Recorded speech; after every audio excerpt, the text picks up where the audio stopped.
gérer les éventuelles difficultés. Prenons l'exemple du travail. Si vous anticipez que votre patron pourrait être difficile, vous serez mieux préparé à faire face à son comportement. Si par contre, il se montre agréable, cela sera une surprise positive. Mais dans tous les cas, vous resterez calme, car vous êtes préparé.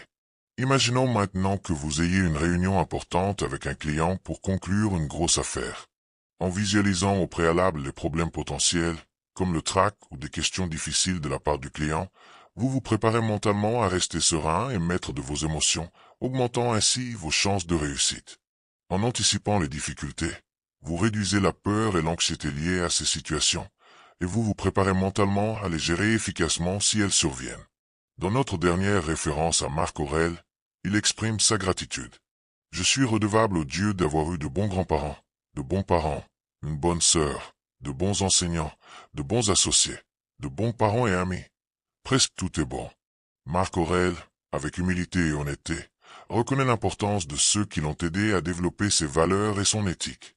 Il nous montre l'importance d'être reconnaissant pour ceux qui ont contribué à façonner notre être. Nous pouvons adopter cette pratique en tenant un journal de gratitude. Tenir un journal de gratitude est un processus simple, mais puissant. La gratitude ne doit pas se limiter aux grandes choses de la vie. Commencez par apprécier les petites choses et reconnaître que rien n'est trop insignifiant pour être apprécié.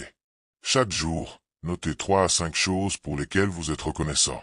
Cela peut aller d'une journée difficile au travail contrebalancé par le réconfort de votre famille ou de votre animal de compagnie, ou simplement la gratitude d'être en vie.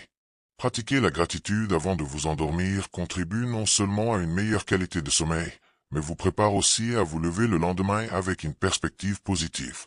Rappelez-vous, votre première pensée le matin est souvent influencée par votre dernière pensée avant de dormir.